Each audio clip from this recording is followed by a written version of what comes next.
الحمد لله رب العالمين وهو ولي الصالحين والصلاة والسلام على أشرف المرسلين سيدنا وحبيبنا محمد بن عبد الله وعلى آله وصحبه ومن تبعه بإحسان إلى يوم الدين.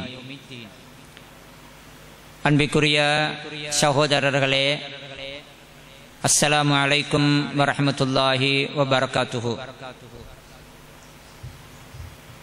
சீரா நபி வரலாற்று தொடரில் அதனுடைய 11வது பாடத்தில் நாங்கள் இன்றைக்கு சந்திக்கிறோம். கடைசியாக நடந்த சீரா பாடத்தில் நுபுவத்து 5ஆம் ஆண்டு மக்காவிலிருந்து துன்புறுத்தப்பட்டு வந்த, ஒடுக்கப்பட்டு வந்த அந்த முஸ்லிம்களில் பலர் ஹபஷா என்ற எத்தியோப்பியாவுக்கு ஹிஜ்ரத்து போனதை பற்றியும், அதனுடன் தொடர்ந்து நடந்த அது சம்பந்தப்பட்ட சில விஷயங்களையும் நாங்கள் அதில் பார்த்தோம். ஹபஷாவில் அந்த நேரத்தில் ஆட்சி செஞ்சு கொண்டிருந்த நஜாஷி என்கிற மன்னர் முஸ்லீம்களை நல்ல முறையில் நடத்தினார் மட்டுமல்ல, அவர் இஸ்லாத்துக்கும் வந்தார். ஹிஜ்ரி 9ஆம் ஆண்டு, நுபுவத்தல்ல, ஹிஜ்ரி 9ஆம் ஆண்டு ரசூல் ஸல்லல்லாஹு அலைஹி வஸல்லம் அவங்க ஹபஷாவில் நஜாஷி மன்னர் மௌத்தாவின நேரத்தில், உங்களோட ஒரு சகோதரர் இன்றைக்கு மௌத்தாவிட்டார், அவருக்காக நாங்கள் எல்லாரும் தொழுது துவா கேட்போம்னு சொல்லி அவருக்காக மதீனாவில் ரசூல் ஸல்லல்லாஹு அலைஹி வஸல்லம் அவங்க மையத்து தொழுகையும் நடத்தினாங்க. இந்த ஹபஷா ஹிஜ்ரத்தோட தொடர்ந்து நாங்கள் ரசூல் ஸல்லல்லாஹு அலைஹி வஸல்லம் அவங்களோட சீராவில் பார்த்தா, அடுத்து வார முக்கியமான சில சம்பவங்களில் ஒன்றுதான் நுபுவத்து 6ஆம் ஆண்டு முக்கியமான 2 பேர் இஸ்லாத்துக்கு வந்தாங்க. உண்மையிலே நாங்கள் படிக்கிறது சீரா தான், ரசூல் ஸல்லல்லாஹு அலைஹி வஸல்லம் அவங்களோட வரலாறு தான். அதில் தனிப்பட்டவங்க இஸ்லாத்துக்கு வந்ததை பற்றி நாங்கள் ஏன் பேசணும்னு கேட்டால், இஸ்லாத்துக்கு பல பேர் வந்தாங்க தான், ஒவ்வொருத்தராக பல பேராக இஸ்லாத்துக்கு வந்து கொண்டு தான் இருந்தாங்க, இல்லைன்னு இல்லை. ஆனால் என்றைக்குமே ரசூல் ஸல்லல்லாஹு அலைஹி வஸல்லம் அவங்களோட வரலாறுங்கிறது இஸ்லாமிய தஅவாவின் வரலாறும் கூட. என்றைக்குமே ஒரு கொள்கையுடைய வரலாறில் சில முக்கியமானவங்க அந்த கொள்கையினால் ஈர்க்கப்பட்டு அல்ல அந்த கொள்கைக்குள்ள வருவது என்பது அந்த கொள்கையுடைய வரலாறில் முக்கியமாக அது கருதப்படுது. அந்த கொள்கைக்கு ஒரு பலமாக, அந்த கொள்கையில் இருப்பவர்களுக்கு ஒரு சக்தியாக, இப்படியெல்லாம் அவர்களுடைய வருகை காணப்படுது.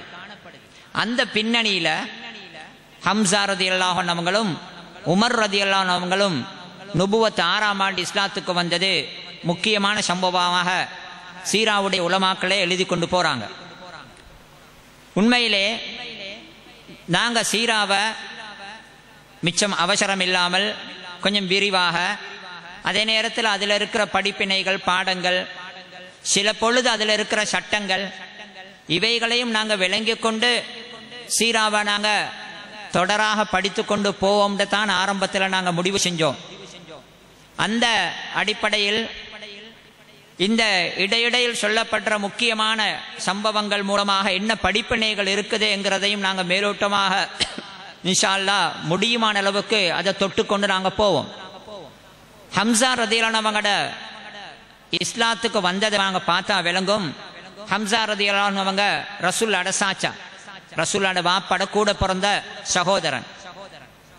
அவங்க மிகப்பெரிய துணிச்சல்காரன், மிகப்பெரிய வீரர்கள் ஒருவர்.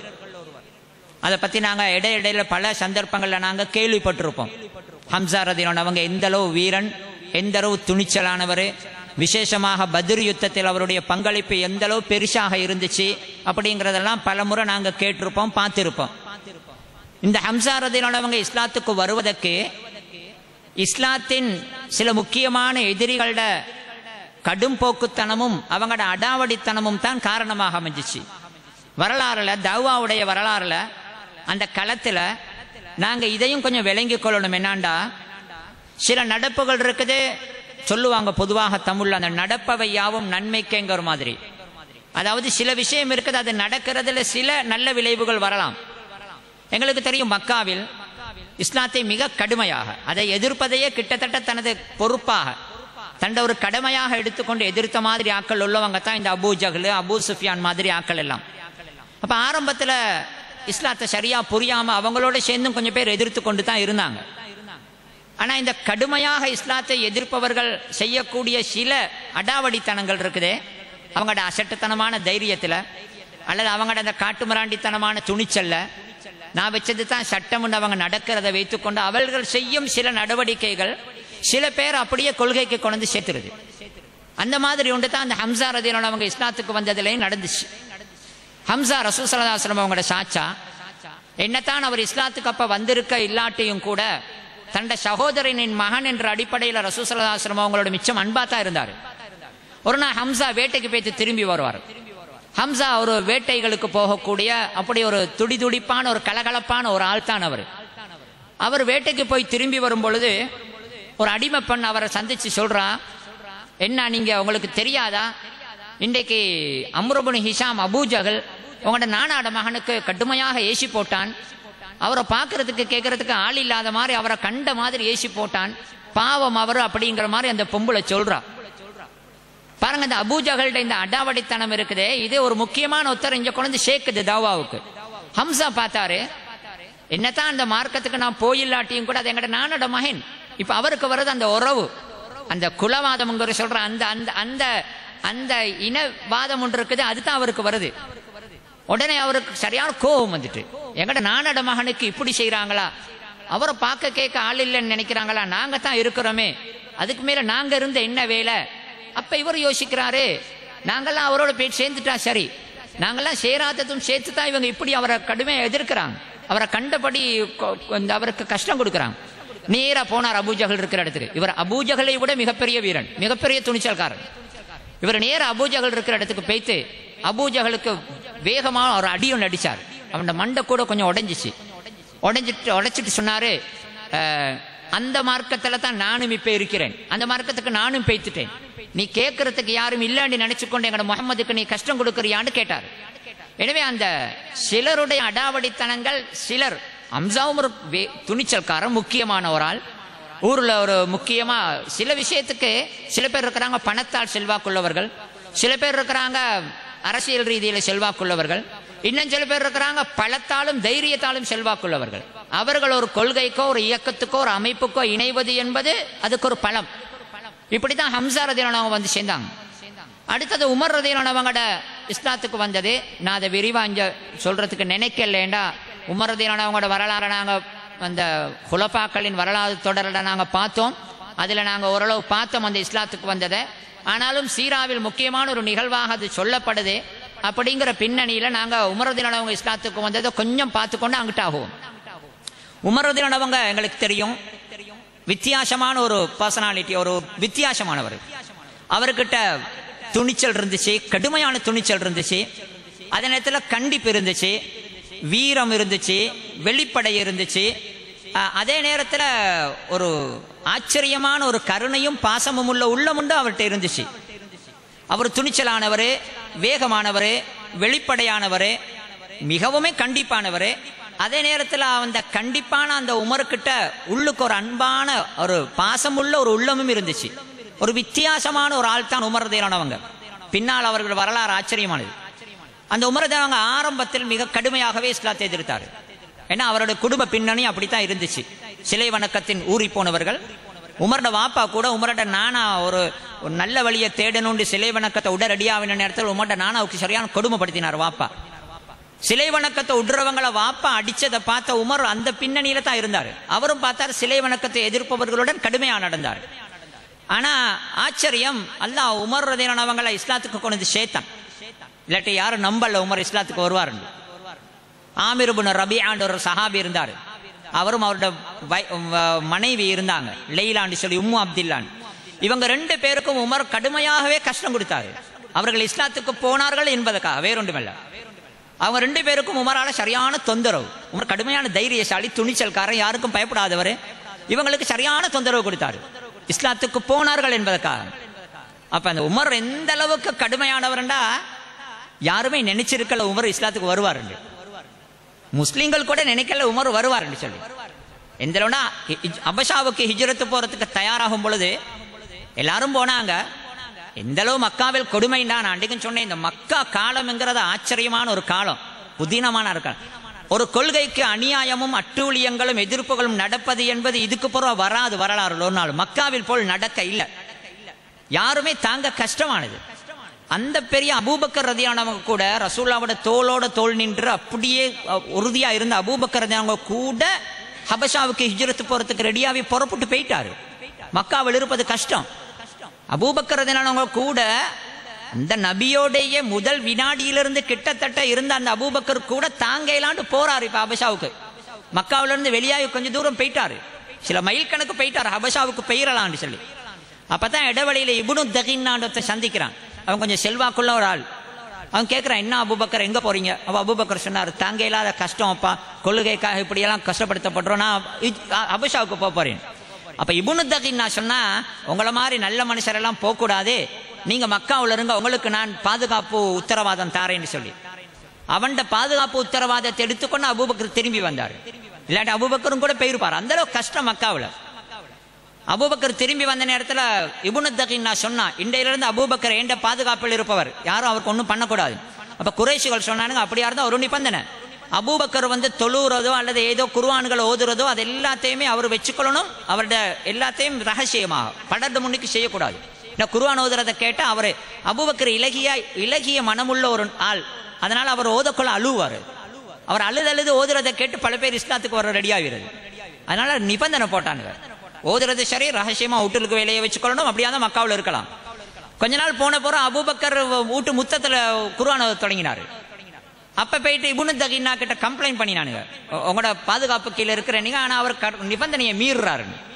அப்ப இப்னு தகின்னா கேட்டாரு அபூபக்கர்கிட்ட, நான் கொடுத்த பாதுகாப்புக்கு நீங்க அது மாதிரி இருக்கிறேன்டா இருக்கலாம், இல்லாட்டி நான் அதை விட்ரோ பண்ணிடுவேன், வாபஸ் வாங்கிடுவேன். அபூபக்கர் சொன்னாங்க, பரவாயில்லை, நீங்க கொடுத்த பாதுகாப்பை வாபஸ் வாங்க, நான் இப்படித்தான் இருக்க போறேன். எனவே நான் அபூபக்கர் ரலியல்லாஹு போன்றவர்கள் கூட ஊரை விட்டு போக பார்த்தாங்க, அந்த அளவுக்கு ஊர்ல கஷ்டம். இப்ப ஹபஷாவுக்கு ஹிஜ்ரத் போறாங்க, பொட்டியெல்லாம் கட்டுறாங்க. இந்த ஆமிர் இப்னு ரபீஆட பொஞ்சாதி பொட்டியெல்லாம் கட்டி ரெடியா வரும். உமர் வந்தார், தச்சையிலாங்கன்னு வந்தார். வறுமையா இவங்களுக்கு கொடுமை கொடுக்கிறவர் தான், இஸ்லாத்துக்கு போனார்கள் என்பதற்காக காணும் பொழுதெல்லாம் தொல்லை கொடுப்பவர். அப்ப இந்த பொம்பளை ரெடியாகி கொண்டிருக்கிறாங்க.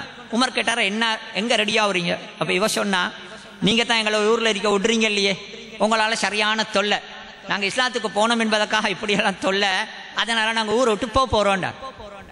உமர் கட்டுமையான ஒருவராக இருந்தாலும் கூட புதினமான ஒரு இறக்கம் உண்டு அவருடைய கல்புலுக்கு இருந்துச்சு, அவருடைய ஆட்சியில் உங்களுக்கு பார்க்கலாம்.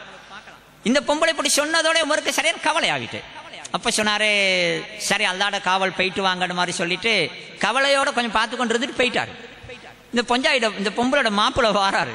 வந்த பிறகு இவ செல்றா, இன்னைக்கு உமர் வந்தாரப்பா, நாங்கெல்லாம் அபஷாவுக்கு போறோம்னு நான் சொல்லவும் உமர் சரியான கவலைப்பட்டாரு.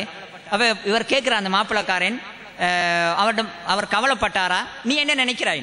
அவ இவ சொல்றா, எனக்கு நினைக்குது உமர் இஸ்லாத்துக்கு வந்துருவாரு போலன்னு. அப்ப அந்த மாப்பிள்ளக்காரன் சொன்னாரு, லா யுஸ்லிமு ஹத்தா யுஸ்லிம ஹிமாருல் ஹத்தாப், ஹத்தாபட கழுத வரும் வரைக்கும் இவன் வரமாட்டான். ஹத்தாபட மகன் உமர் இருக்கிறானே, ஹத்தாபட கழுத வரும் வரைக்கும் இவன் வரமாட்டான் அப்படின்னு அர்த்தம். அந்த அளவுக்கு உமர் வர மாட்டாருன்னா, அந்த அளவுக்கு கடுமையா இருந்தவர். தண்ட அடிமை இஸ்லாத்துக்கு போனதுக்காக அந்த பொம்பளைக்கு அடிச்சாரு, அடின்னு அடிச்சுட்டு நிப்பாட்டிட்டு சொன்னாரு, இறக்கத்துக்கு நிப்பாட்டல, என்ன கை வலிக்குது, அதனால தான் நிப்பாட்டி நின்றாரு.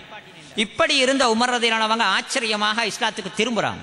அல்லாஹ் திருப்பினான். ரசூலுல்லாஹ் துவா கேட்டாங்க, யா அல்லாஹ், தவ்வாவுக்கு பலன் தேவை, என்னத்தான் இருந்தாலும் பலமானவர்கள் துணிச்சலானவர்கள் தவ்வாவுக்கு சேரணும்.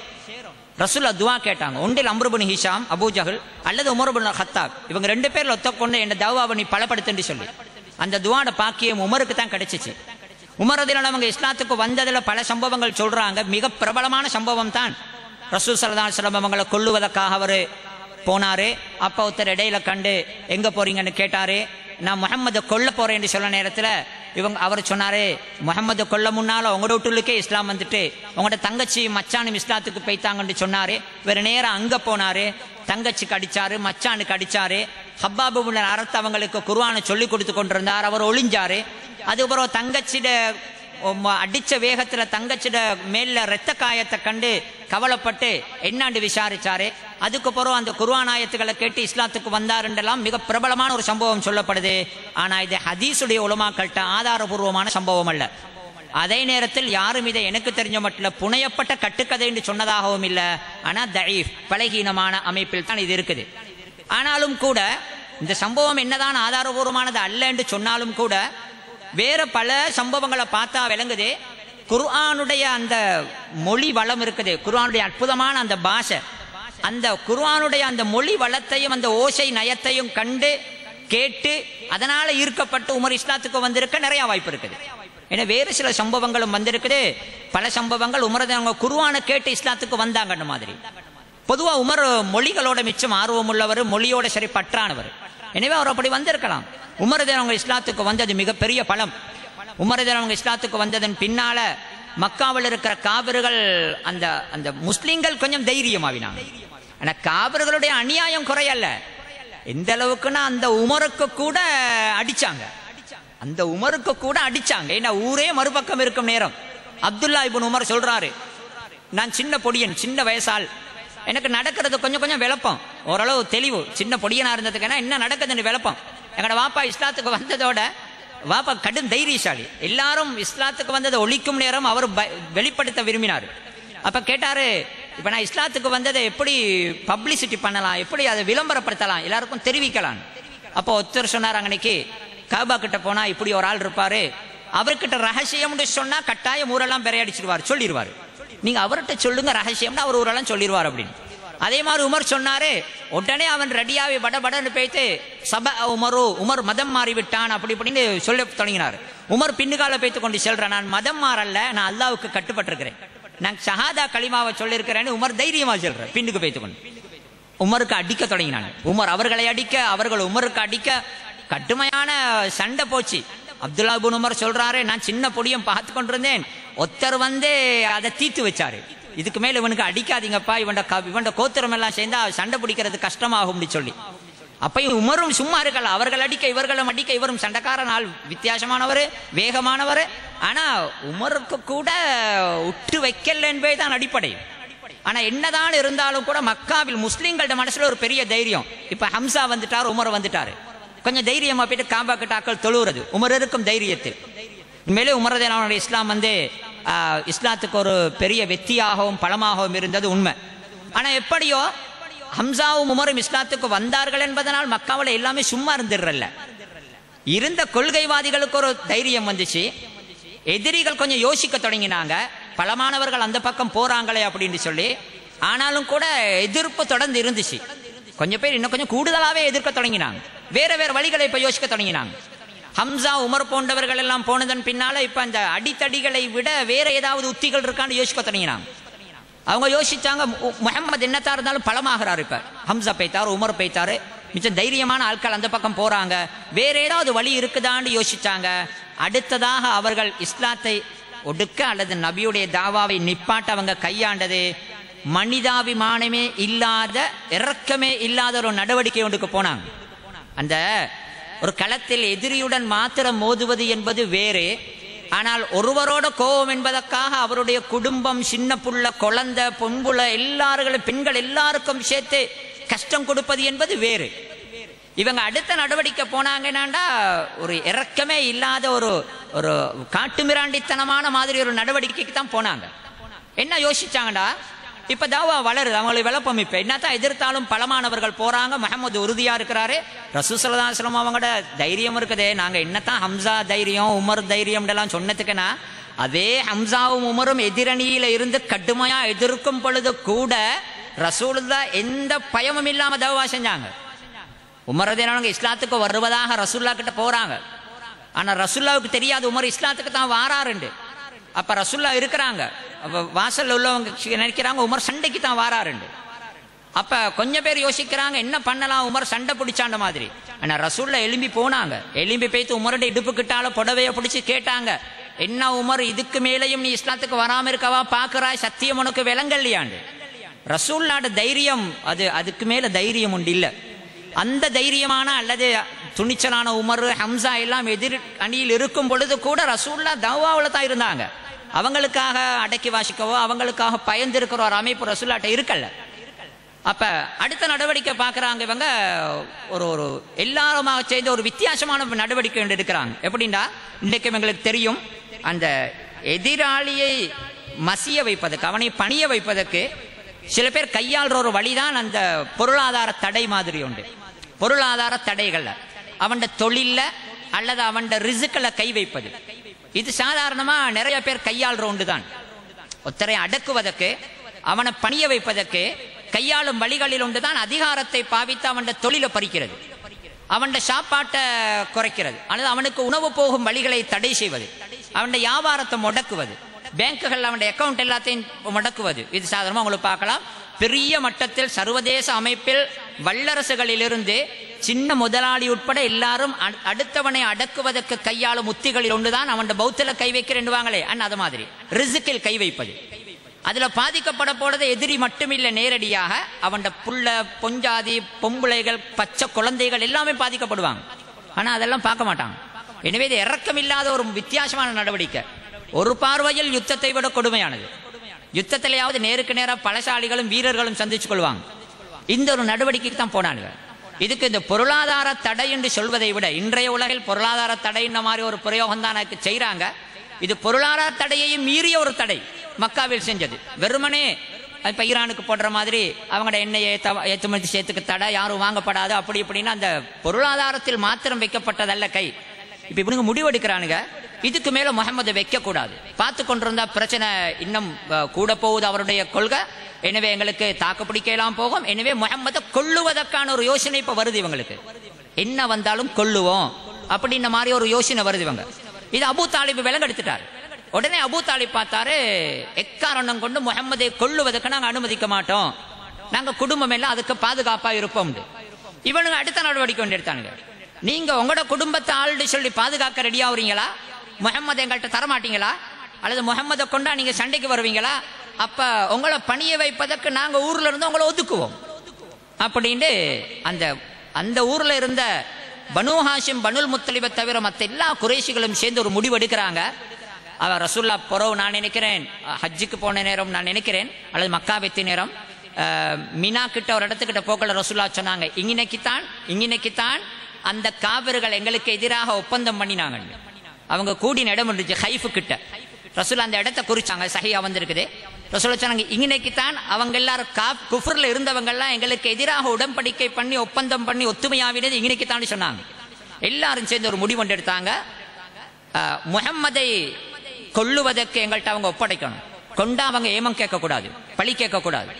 அப்படி ஒப்படைக்கும் வரைக்கும் பனு ஹாஷிம், பனுல் முத்தலிப நாங்க ஊர்ல இருந்து ஒதுக்கி வைக்கிறது. எப்படி ஒதுக்கி வைக்கிறேன்டா, அவங்களோட வியாபாரம் கொடுக்கல் வாங்கல் செய்யறதில்லை, அவங்களோட கல்யாண சம்பந்தப்பட்ட உறவுகளையும் வைக்கிறதில்லை, அவங்களுக்கு பொன் கொடுக்கறதும் இல்லை, அவங்கள்ட்ட இருந்து மாப்பிள்ளை எடுக்கிறதும் இல்லை, நாங்க மாப்பிள்ளை கொடுக்கறதும் இல்லை. அதே நேரத்தில் அவர்களோட பொருளாதாரத்தில் அவங்க கடைகளுக்கு வந்து சாமான் கேட்டா சாமான் விற்கிறது இல்லை. அல்லது முந்தி காலத்தில் இந்த கெரவன்கள் தான் வரும், கொஞ்ச நாளைக்கு ஒருக்கா வெளியில இருந்து இந்த வணிக கூட்டங்கள் வரும், வந்தா எல்லாரும் போயிட்டு தேவையான சாமான் எல்லாம் வாங்குவாங்க. அவர்கள் அந்த கெரவன்கள் வந்தால் மக்காவுக்கு அந்த வணிக கூட்டங்கள் நேரத்தோட இவங்க ஆர்டர் பண்ணிடுவாங்க, நீங்க யாருக்கு சாமான் வித்தாலும் இந்த பனு ஹாஷிம், பனு முத்தலிப் வந்து கேட்டா சாமான் விற்க கூடாது. இதுல ஆச்சரியம் என்னண்டா, இவனுக்கு இப்படி ஒரு புட்டிவாதமான ஒரு ஊர் சட்டம் போட்டாங்க. அதுதான் இது நிறைய பேர் கையில் எடுக்கிறது ஊர் சட்டம் மாதிரி. ஊரே கிட்டத்தட்ட ஒத்துமையாவே ஒரு சட்டம் போட்டுட்டானுங்க, எழுதி ஒப்பந்தம் மாதிரி அதை எழுதி காபாவுக்கு தூக்கி வச்சுட்டானுங்க. அப்ப இதுக்கு நினைச்சாலும் யாருக்கும் மாத்தம் பண்ணலாது. இந்த ஊர் சட்டம் கொலை அடிப்படையில் உள்ளுக்கு கொஞ்சம் இறக்கம் உள்ளவங்களுக்கும் அதை மீறல, அது வெளிப்படையில ஊர்ல இருந்து ஒதுக்கிடுவாங்க பயம். அப்ப பனு ஹாஷிமும் பனு முத்தலிபை சேர்ந்த முஸ்லிம் காஃபிர் எல்லாமே ரசூலோட பக்கம் நின்றாங்க. இன்னைக்கு தான் ஒரு முக்கியமான ஒரு பாயிண்ட் இருக்குது என்னண்டா, சில செய்தி இருக்குது அது பிழை, அடிப்படையில் அது பிழை, ஆனா சில நேரத்தில் அது உதவும். பாருங்க, ஜாஹிலியா காலத்தில் இருந்த ஒரு மௌட்டிகமான ஒரு பழக்கம் தான் இந்த குலவாதம் என்பது. குலவாதம், குடும்பவாதம், குலவாதம் என்பது பொதுவாக பிழை. ஆனா சில நேரத்தில் அந்த குடும்பவாதம் என்பது உதவும். சில நேரத்தில் இப்ப எங்கட கொள்கையை ஏற்றுக்கொண்டோ இல்லையோ, எங்கட குடும்பத்தால் எங்களுக்கு கொஞ்சம் பேர் ஆதரவு பண்ணுவாங்க, எங்கட சொந்தக்காரன் அவன் மேல கை வைக்க வேணாம் அப்படின்னா நாங்க அவருக்கு கை வைக்க விட மாட்டோம். கொள்கையை ஏற்றுக்கொள்ள ரெடி இல்லை, ஆனா அவருக்கு அநியாயம் செய்வதற்கு இடம் கொடுக்கவும் ரெடி இல்லை. ஏன்னா எங்களோட குடும்பத்தாள் அந்த ஜாஹிலியா காலத்தில் இருந்துச்சு அந்த கர்வமான அந்த குலவாதம் உண்டு. அந்த குலவாதத்தின் தாக்கம் தான் இந்த பனு ஹாஷிம் பனு முத்தலிப் பார்த்தாங்க. அதுல முஸ்லிம் காஃபிர் எல்லாருமே நின்றாங்க ரசூலோட பக்கம். கொள்கையை ஏற்றுக்கொண்டோமோ இல்லையோ முஹம்மது எங்கட குடும்பத்தால் எங்கட கோத்திரத்தால், எனவே அவரை நாங்கள் விட்டு கொடுக்க மாட்டோம். அவரை நாங்கள் விட்டு கொடுக்காததுக்காக நீங்க என்ன நெருக்கடி கொடுத்தாலும் எதையும் நாங்க தாங்குவோம் அப்படின்னு எல்லாருமே ரசூலோட பக்கம் சேர்ந்தாங்க. அப்ப காபாவில் இருக்குது, போனவங்களுக்கு தெரியும், சஃபா மருவா பக்கத்தால அந்த அபு குபைஸ் மலைப்பகுதியில் இருக்குது. அதுதான் அந்த ஷேபு அபி தாலிப் ரசூலோட குடும்பத்தார்கள் வாழ்ந்த ஏரியா. அந்த ஏரியாவுக்கு எல்லாரும் வந்து ஒதுங்கிட்டாங்க. ஏன்னா ஊர்ல முகம் கொடுக்க இல்லாது, யாரும் பேசுறது இல்ல, கடைகளுக்கு போனா சாமான் விற்கிறது இல்ல யாரா. அப்ப இதுல இன்னும் ஒரு ஆச்சரியம் நடந்துச்சுனாண்டா, ஒரு பக்கத்தில் அந்த அந்த ஜாஹிலியாத்தனத்தின் ஒரு வடிவம் ஒரு பக்கத்தில் கொஞ்சம் உதவிச்சு இஸ்லாத்துக்கு. அதனால அது முழுக்க சரின்னு அர்த்தம் இல்லை. அது மாதிரி தான் உண்மையில இன்றைக்கு கூட நீங்க பார்க்கலாம், சில செய்தி இருக்குது அது தற்காலிகமாக தௌவாவுக்கு உதவும். இப்ப இன்றைக்கு சொல்லுவாங்க மனித உரிமைகள் அப்படி ஒன்று இருக்குது, மனித உரிமைகளுக்கான பேரவை இருக்குது, அதுல சாசனங்கள் எல்லாம் இருக்குது. அதுல சில உண்மையிலே மனித உரிமைக்கு உள்ளதல்ல, அந்த சட்டங்கள் எல்லாம் இஸ்லாம் சொல்லுவதல்ல. இஸ்லாம் எல்லாத்துக்கும் முன்னால் மனித உரிமைகளை சொன்னது. ஆனாலும் இந்த மனித உரிமைகள் என்று சொல்லப்படுற எல்லாமே நியாயமானவைகள் அல்ல. அதுல பல ஜாதி பக்கச்சார்பானதெல்லாம் இருக்குது. ஆனாலும் சில நேரத்தில் தாவாவுக்கு இந்த மனித உரிமைகள்ங்கிறது தேவைப்படும். அதை வச்சே பாதுகாப்பு எடுத்துக்கிறலாம், அல்லது அதை வச்சே எதிர்க்க நடவடிக்கை எடுத்துடலாம். சும்மா சொல்லுவாங்களே இந்த அதாவது கருத்து சுதந்திரம், கருத்து சுதந்திரம் என்கிறது பொதுவாகவே சரியில்லை. ஏன்னா கண்டதையெல்லாம் சொல்லுவதற்கு எல்லாருக்கும் சுதந்திரம் இல்லை.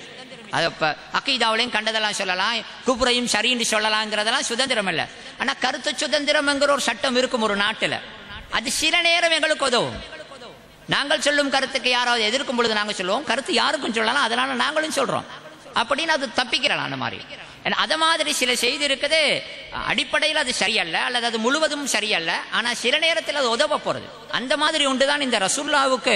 ரசூல்லா இவங்க கொல்லாமல் இருப்பதற்கு அந்த குடும்பவாதம் உதவிச்சு.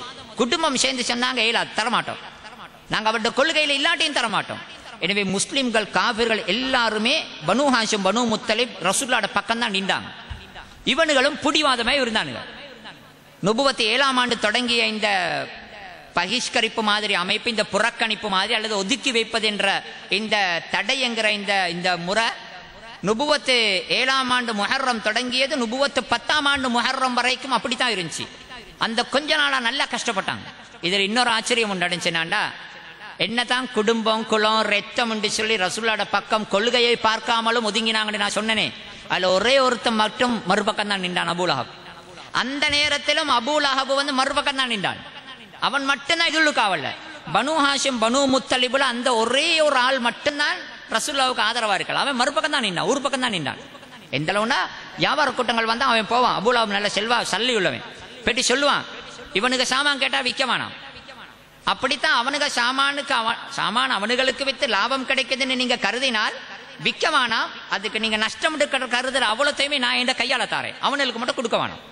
பசியில போடணும், பஞ்சத்துல போடணும், கஷ்டப்பட்டு கடைசியில் அவங்க முஹம்மது எங்கள்கிட்ட விட்டு தரணும். இதுதான் இவங்களுடைய எதிர்பார்ப்பு. நல்லாவே கஷ்டப்பட்டாங்க. சஅத் இப்னு அபீ வக்காஸ் சொல்றாரு, அவர் மாதிரி ஆகப்பட்டவங்க ஒருத்தர், அதுள்ள காவினவங்க ஒருத்தர்.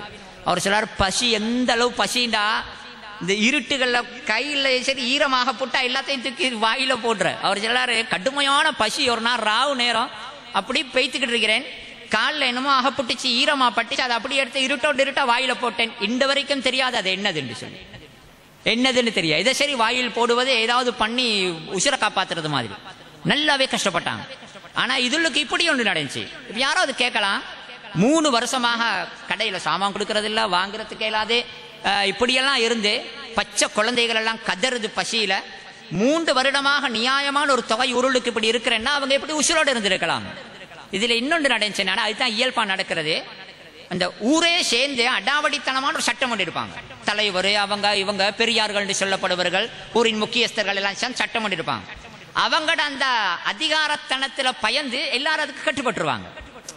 ஆனா அதுல கொஞ்சம் பேர் இருப்பாங்க, உள்ளுக்கு இந்த சட்டம் எல்லாம் பில பாவம், இவங்களெல்லாம் இந்த கொள்கைக்குன்னு ஒதுக்கி வைக்கிறது பில அப்படின்னு கருதுற கொஞ்சம் பேர் இருப்பாங்க. அவங்க ரகசியமா உதவுவாங்க. அவங்க ரகசியமா யாருக்கும் தெரியாம ராவோட ராவா இந்தாங்க பிடிச்சிக்கோங்க, யார்ட்டையும் சொல்ல வேணாம், நான் சொன்னேன், நான் தந்தேன்னு சொல்ல வேணாம், நான் தந்தேன்னு சொன்னா ஊர்ல என்னையும் ஒரு கை பார்த்துருவாங்க, அப்படி என்றைக்குமே ஒரு கூட்டம் இருக்கும், எங்கேயுமே இருக்கும். நீங்க எங்கேயும் பாருங்க, ஊரே எதிர்க்குதுன்னு சொன்னதுக்குன்னா, ஊரே சட்டம் போட்டுச்சுன்னு சொன்னதுக்குன்னா, வெளியில ஊர் சட்டத்துக்கு கட்டுப்படுவதா சொல்லுபவர்கள் கொஞ்சம் பேர் உள்ளுக்கு இருப்பாங்க, மனிதாபிமானம் உள்ளவர்கள், அல்லது நாங்க ஏற்கனவே உதவினத்துக்காக நன்றி உள்ளவர்கள். அப்படி கொஞ்சம் பேர் ராவோடு ராவா இந்த பெரிய பெரிய தலைகளுக்கு தெரியாமல் ரகசியமா கொண்டு சாப்பாடுகள் கொடுத்துட்டு போனாங்க இவங்களுக்கு. அந்த உதவிகள் கொஞ்சம் கிடைச்சதுனால ஓரளவு இவங்களோட வாழ்க்கை போச்சு. ஆனா கடுமையா கஷ்டப்பட்டாங்க. இப்படி இருக்கும் பொழுது அந்த இதை மட்டும் நான் சொல்லி முடிச்சிடுறேன். இதுல இருந்து எப்படி அவங்க வெளியாகினாங்க, அது முக்கியமான ஒன்று இல்லையா? அது வெளியாகிறதுக்கு கூட ஒரு மனிதாபிமானம் தான் உதவிச்சு, வேற ஒன்றும் உதவல.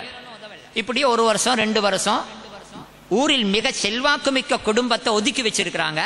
அவங்க கஷ்டப்படுறாங்க, பசியில கஷ்டப்படுறாங்க. அவங்க பசி மட்டும் இல்லையே, ஊர்ல ஒதுக்கியாச்சு. கௌரவமா தலையை நிமிர்ந்து வாழ்ந்த ஒரு கூட்டத்தை ஊர்ல ஒதுக்கி வைக்கிறேன்றது சாப்பாடு இல்லாமல் போவதை விட அவமானம். அப்ப மதிப்பா இருந்தவங்க இவங்கெல்லாம். ஹதீஜா நாயகி செல்வாக்கான பெண்மணி, அவங்களும் அதில் இருந்தாங்க. அபூ தாலிபு ஊரின் தலைவர்களில் ஒருவர். இப்படி கொஞ்ச நாள் போக்கல என்னத்தான் இருந்தாலும் உங்களுக்கு பார்க்கலாம் எங்கேயுமே ஊர்ல அந்த பெரிய தலைகள் என்று சொல்லப்படுற கொஞ்சம் பேரு அவங்ககிட்ட அந்த அடாவடித்தனமான அதிகாரத்தனத்துல சில சட்டங்களை போடுவாங்க, அநியாயமான சட்டங்களை போடுவாங்க, சில கொள்கைவாதிகளுக்கு எதிர்ப்பாக. அப்படியே அந்த சட்டம் கொஞ்ச நாளைக்கு அமுல்ல இருக்கும்.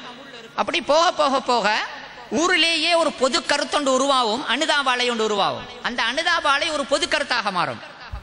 கொஞ்சம் பேர் பேச தருவாங்க, என்னத்தான் இருந்தாலும் இது அநியாயம், இப்படியெல்லாம் செய்யக்கூடாதுன்னு கொஞ்சம் பேசி பேசி பேசி பேசி அது ஒரு பொது கருத்தாக மாறும்.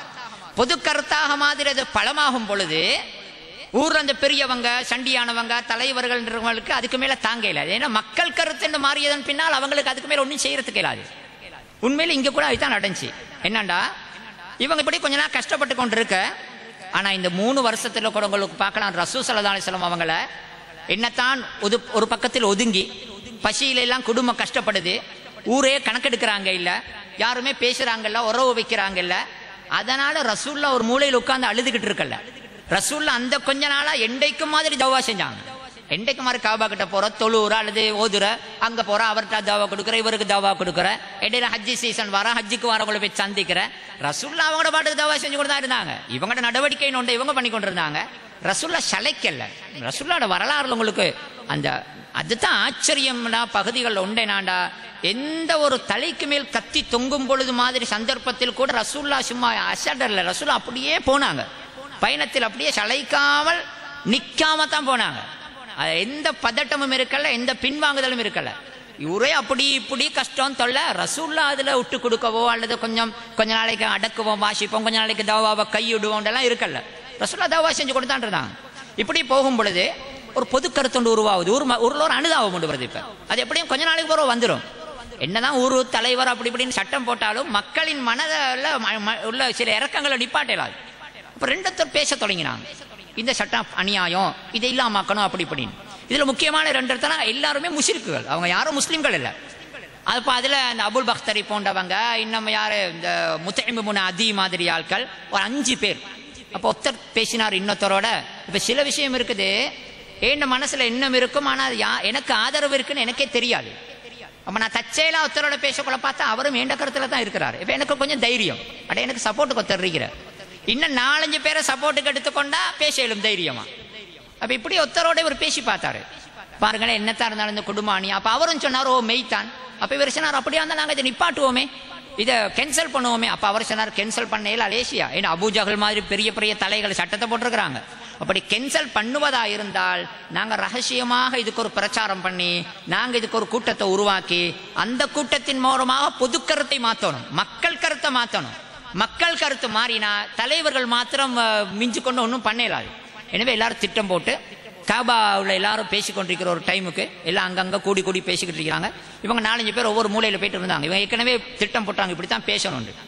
அப்ப ஒத்தர் எழும்பி சொன்னாரு, சும்மா அவர் சொல்ற மாதிரி சொன்னாரு, என்னத்தான் இருந்தாலும் இந்த ஊர்ல நல்ல குடும்பமான இவங்களை இப்படியெல்லாம் நாங்கள் கஷ்டப்படுத்த கூடாது தானே, இவங்களுக்கு எதிரான இந்த நடவடிக்கையை நாங்கள் நிப்பாட்டி நான் நல்லம் தானே என்று சும்மா இவர் சொல்ற மாதிரி சொன்னாரு. அப்ப அபூ ஜஹல் பார்த்து கொண்டிருக்கிறான். இவர் சொல்லி முடிஞ்சதோட அந்த மூலையில இருந்து மற்றவர் எழுப்பினார். அவரும் சொன்னாரு, எனக்கும் நினைக்குது இதை நாங்க கேன்சல் பண்ணினா நல்லம் உண்டு, இது அநியாயம் தான் எனக்கு நினைக்குது. இந்த மூலையில இருந்து இன்னொருத்தரம் எழுப்பினாரு. உடனே அபூ ஜஹல் சொன்னான், திட்டம் போட்டுக்கொண்டு தான் வந்திருக்கிறீங்க, கருத்தொண்டை உருவாக்க வந்திருக்கேன் நீங்க, அவங்க பேச தொடங்கினதோட உள்ள எல்லாருமே பேச தொடங்கிட்டாங்க. அந்த எல்லாருமே சொன்னாங்க, ஓ மெய்த்தா இது இல்லாமக்கணும். இப்ப பொதுவான ஒரு மக்கள் கருத்தாக அனுதாபம் வந்த பிறகு இந்த அபூஜகல் மாதிரி ஆக்களுக்கு தனி இருந்துக்கணும் ஒன்றும் செய்யலாது. என்ன அபூஜகலும் சொன்னா அப்படியா இருந்தா கேன்சல் பண்ணி விடுவோம்னு சொல்லி. அப்ப அபூ தாலிப் வந்து சொன்னாரு, எங்கட மகன் சொல்றாரு, இந்த காபாவுக்கு நீங்க தூக்கின இந்த அந்த ஒப்பந்தத்தை கரையான் அரிச்சிருக்குது, உண்மையா பொய்யாண்டு பாருங்க. அப்ப எல்லாம் முடிவு பண்ணி அதுக்கப்புறம் ஒப்பந்தத்தை கேன்சல் பண்ணினாங்க. அதை வெளியெடுத்து கிழிச்சு போட்டாங்க. ரசூலா சொன்ன மாதிரி அப்படி இருந்துச்சுன்னு சொல்றாங்க சில வரலாற்று ஆசிரியர்கள். அதோட ரசூல் ஸல்லல்லாஹு அலைஹி வஸல்லம் அவங்க எல்லாரும் வெளியே வந்தாங்க. அதோட அந்த அந்த அவர்களுக்கு எதிரான அந்த தடை அல்லது ஊர்ல இருந்து ஒதுக்கி வைக்கிறதுங்கிற அந்த நடவடிக்கை நின்றுச்சு. 3 வருஷம் உண்மையிலே கஷ்டப்பட்டாங்க. ரசூல் ஸல்லல்லாஹு அலைஹி வஸல்லம் அவங்க நல்லா உண்டு நாங்கள் விலையும் கொள்ளணும். என்னாண்டா சத்தியம் என்பது சத்தியம், கொள்கை என்பது கொள்கை என்று இருந்தாலும் கூட சில நேரத்தில் சில கொள்கைவாதிகள் சில விஷயத்தை தவறா விலையும் கொள்றதுல உண்டுதான். எங்கட கொள்கையில இல்லாதவங்க யாருமே எங்களுக்கு உதவ மாட்டுவாங்க, அவர்கள் எல்லோருமே விரோதிகள், யாராலையும் எங்களுக்கு ஒன்றும் கிடைக்காதுன்னு நினைக்கிறது. அல்லது கொள்கைக்கு வராதவர்கள் என்ன உதவி செஞ்சாலும் எடுக்கவே கூடாது, அவங்களோட ஆதரவு தேவையில்ல, அவங்களோட சப்போர்ட் எல்லாம் தேவையில்ல அப்படின்ற மாதிரி நீ நினைக்கிறது. இதோ தவறான ஒரு மனப்பாங்க. என்னாண்டா என்னதான் இருந்தாலும் உண்மை தான், உண்மையில் வராதவர்கள் தான். ஆனா ரசூலுல்லாஹ்வோட வாழ்க்கையை பாருங்க, தஅவாவுல பல கட்டங்கள்ல கொள்கையை ஏற்றுக்கொள்ளாவிட்டாலும் கூட அவன் ஒரு மனிதாபிமான அடிப்படையில் அல்லது ஒரு பரிவுன்ற அடிப்படையில் அல்லது குடும்பங்கிற அடிப்படையில் அவன் தன் கொள்கைக்கு வழங்கிய ஆதரவுகளையும் உதவிகளையும் ரசூலுல்லாஹ் சந்தர்ப்பமா பயன்படுத்தி கொண்டாங்க. இதுல கூட இவங்கெல்லாம் வெளியே வரத்துக்கு காரணமா இருந்தது முஷ்ரிக்கான அந்த 4-5 பேர் தான். ரசூலுல்லாஹ் எந்த அளவுக்குன்னா அவங்க செஞ்ச உதவிய அவங்களால தான் இந்த பொது கருத்து உருவாக்கப்பட்டுச்சு அபூஜகளுக்கு எதிராக. அப்ப ரசூலுல்லாஹ் அதை எந்த அளவு மதிச்சாங்கண்டா, பத்ர் யுத்தத்துல கைதிகளா 70 பேர் பிடிக்கப்படுறாங்க. 70 பேர்த்தை என்ன பண்றேன்னு ஆலோசனை நடக்குது.